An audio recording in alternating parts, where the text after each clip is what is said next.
श्रीराम जय जय राम. नमस्कार. आज दिनांक 4 ऑगस्ट. वासनेला कसे जिंकता येईल? महाराज सांगतात, कितीही विद्वान पंडित जरी झाला तरी त्याला स्वतःला अनुभव आल्या वाचून ज्ञान सार्थकी लागले असे होत नाही. पोथी ऐकून ज्याला वैराग्य आले त्यालाच पोथी खरी कळली असे म्हणावे. पोथीत सांगितलेले ऐकून ते जो आचरणात आणतो तोच खरा श्रोता होय. वेदांत हा रोजच्या आचरणात आणला पाहिजे तर त्याचा खरा उपयोग. म्हणूनच सर्व प्रचितीमध्ये आत्मप्रचिती ही उत्तम होय. जो भगवंताला शरण गेला त्याच्यापाशी शब्दज्ञान नसले तरी त्याला मिळवायचे काहीच उरत नाही. जो शब्दज्ञानाच्या मागे जातो त्याचा अभिमान बळावतो. जो शब्दज्ञानी नसतो त्याला अभिमान नसेलच असे नाही. अज्ञानी माणसालाही अभिमान असतो, परंतु तो घालविणे सोपे असते. सद्गुरूला शरण जा म्हटले तर अज्ञानी माणूस मुकाट्याने शरण जाईल, त्याला शंका येणार नाही.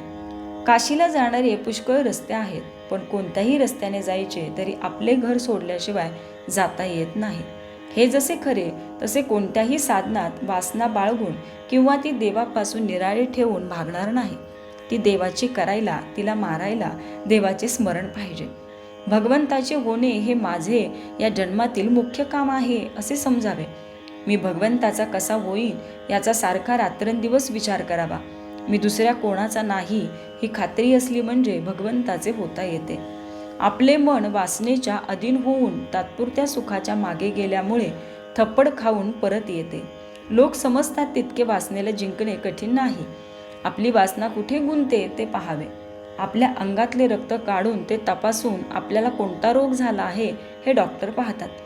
त्याचप्रमाणे आपले चित्त कुठे गुंतले आहे हे आपण पाहावे, तो आपला रोग आहे. जी गोष्ट आपल्या हातात नाही तिच्याविषयी वासना करणे वेडेपणाचे आहे, हे ध्यानात ठेवावे. म्हणूनच विचार आणि नाम यांनी वासनेला खात्रीने जिंकता येईल. मग आपले कर्तेपण आपोआप मरून जाईल. हिमालयावर ज्यावेळी आकाशातून बर्फ पडते त्यावेळी ते अगदी भुसभुशीत असते, पण ते पडल्यावर काही काळाने दगडापेक्षाही घट्ट बनते. त्याचप्रमाणे वासना ही सूक्ष्म आणि लवचिक आहे, पण आपण तिला देहबुद्धीने अगदी घट्ट बनवून टाकतो. मग ती काढणे फार कठीण जाते. भगवंताची वासना ही वासना होऊ शकत नाही. ज्याप्रमाणे कणिक अनेक वेळा चाळून गव्हाचे सत्व काढतात, त्याप्रमाणे विषयाची सर्व वासना नाहीशी झाल्यावर जी उरते ती भगवंताची वासना होय. तात्पर्य, वासना मारायला भगवंताचे अधिष्ठान हा एकच उपाय आहे.